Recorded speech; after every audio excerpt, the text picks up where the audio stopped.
وعلیکم السلام جناب.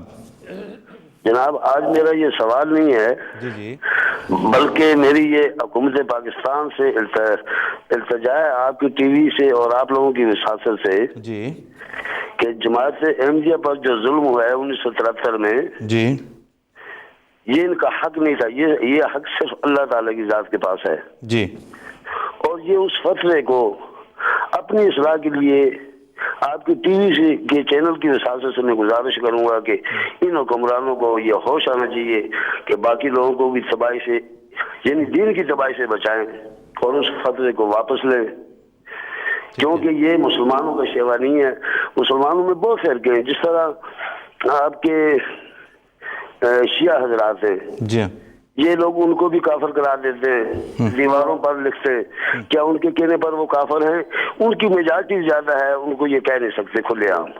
تو مجھے اسلام کے جس نے اللہ اور اس کے رسول کی اطاعت کی اور اس کی کتاب کو، صرف کتاب کو، قرآن کی اطاعت کی، ان لوگوں میں کوئی شک نہیں ہے کہ وہ مسلمان ہی ہیں انشاءاللہ.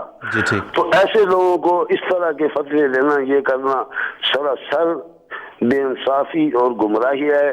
اور یہی لوگ جہنم کا ایندھن ہوں گے، جیسے انسان اور پتھر، یہی انسان جہنم کا ایندھن ہوں گے. سو خدا کے واسطے یہ لوگ اس ایندھن سے بچیں اور باقی لوگوں کو بھی بچائیں. فرقے بہت ہیں، فرقہ جو اپنے اپنے جس مسلک پر چل رہا ہے وہ چلتا رہے. جی لیکن یہ گزارش کروں گا کہ اس وقت کسی شرابی نے اگر اس طرح کی باتوں میں آ کر ایسے کر دیا تو کسی مسلمان پر یہ فتویٰ بالکل لاگو نہیں ہو سکتا میرے نزدیک. بہت بہت شکریہ خان صاحب، جزاک اللہ. ہم آپ کا بڑا شکریہ ادا کرتے ہیں. بڑی آپ نے ماشاءاللہ اچھی اور بڑی معقول بات کی. اور ہم پہلے بھی اپنے اس پروگرام کے حوالے سے بھی اور دیگر ہمارے جو ایم ٹی اے پر ہمارے چینل پہ جو پروگرامز آتے ہیں، متعدد مرتبہ یہ کہہ چکے ہیں کہ حکومت پاکستان کو اگر وہ 1974 کی کارروائی شائع کرنے میں کوئی دقت ہے تو بھی ہمیں بتائیں، ہم اسے شائع کر دیں گے. لیکن بہرحال گلفراز خان صاحب کا پیغام جو ہے وہ ہم ظاہر ہے حکومت پاکستان کو آپ نے دیا ہے، انہوں نے امید ہے کہ سن لیا ہوگا. تو دیکھیں جناب، یہ ہم نہیں کہہ رہے، یہ آپ کے ملک میں رہنے والے دوسرے مسلمان بھی یہ کہہ رہے ہیں. وہ بھی اس چیز سے کوفت کا شکار ہیں کہ ایک ایسے فرقے کو غیر مسلم اور کافر قرار دے دیا گیا ہے جو کہ حضرت اقدس محمد مصطفیٰ صلی اللہ علیہ وسلم پر ایمان لانے والا اور اللہ تعالیٰ کی توحید پر ایمان لانے والا کلمہ گو فرقہ. تو دیکھیں وہ بھی اس تکلیف کا شکار ہیں. طاہر صاحب آپ کچھ کہنا چاہتے ہیں؟ یہ کہنا چاہ رہا تھا کہ یہ ایک ہر مسلمان، سچا مسلمان جو اپنے آپ کو مسلمان کہتا ہے، اس کا یہ اخلاقی فرض بنتا ہے کہ اگر اسلام کے خلاف، اسلام کی تعلیمات کے خلاف کوئی کام ہو رہا ہے تو کم از کم آپ اس کی اخلاقی فرض بنتا ہے کہ اس کے خلاف آواز اٹھائے، یا ان لوگوں کو یہ کم از کم کہے کہ آپ ہوش کے ناخن لیں اور یہ بات جو آپ کر رہے ہیں یہ اسلامی تعلیمات کے خلاف ہے.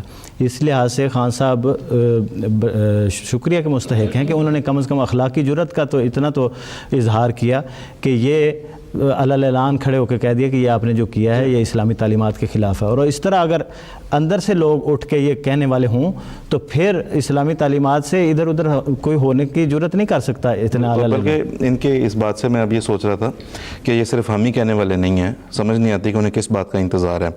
اگر ہماری بات کی کوئی اہمیت نہیں تھی ان کے نزدیک، ان کے پاکستان کے باقی شہری یہ کہہ رہے ہیں کہ اسے منظر عام پہ تو لیں، جس کی بنیاد پہ آپ نے اتنا بڑا فتویٰ دے دیا تو اس کو کم از کم منظر عام. بالکل. تو پھر کیا روک ہو سکتی ہے؟ دوسرے ملکوں میں دیکھیں، دنیا کے تمام ممالک میں 25-30 سال سے زیادہ کوئی ڈاکیومنٹ ایسا نہیں ہوتا جس کے بارے میں یہ ہو کہ یہ اخفاء میں رکھا جائے گا اور پبلک ڈومین میں نہیں آئے گا. دیکھیں عطا صاحب، پاکستان کے شہری یا دوسرے ملکوں کے شہری کی بات نہیں ہے. سب سے بڑی بات یہ ہے کہ نبی کریم صلی اللہ علیہ وسلم کے فتوے کو دیکھیں. نبی کریم صلی اللہ علیہ وسلم فرما رہے ہیں کہ 72 جو ہے وہ غلطی پر ہوں گے اور وہ جو ایک ہے وہ سچا ہوگا.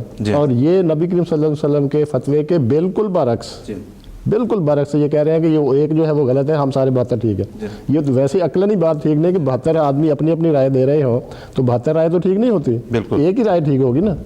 اور یہی حکمت کی بات نبی کریم صلی اللہ علیہ وسلم نے فرمائی ہے کہ وہ 72 جو ہے وہ غلط ہوں گے. اور ان کا فتویٰ کہ نہیں نبی نعوذ باللہ بن ذالک، آپ کو غلطی لگی، ہم ٹھیک کہہ رہے ہیں کہ 72 غلط ہے، 72 ٹھیک ہے اور ایک غلط ہے. نبی کریم صلی اللہ علیہ وسلم کے فتوے کے برخلاف اس کا پھر نتیجہ کیا آپ توقع کر سکتے ہیں؟ جو فتویٰ جو جس ملک میں نبی کریم صلی اللہ علیہ وسلم کے فتوے کی صریح خلاف ورزی کی جا رہی ہو، اس کے صریح خلاف فتویٰ دیا جا رہا ہو، پھر وہاں خیر کی کیا توقع کر سکتے ہیں آپ؟ میں پچھلے دنوں دیکھ رہا تھا اخبار میں، چیف جسٹس جو ہیں پاکستان کے، ان کا ایک بیان آیا کہ ہم پارلیمنٹ کو یہ موقع دے رہے ہیں کہ وہ تمام کالے قوانین کو ختم کریں.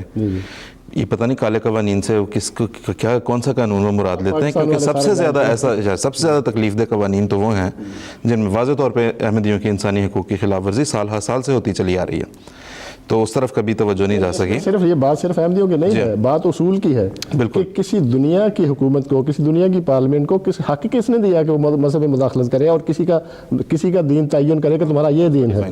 یہ تو مطلب ویسے ہی لاجیکلی کسی دنیا کے قانون یا منطق کے مطابق بھی بات درست ٹھہرتی نہیں۔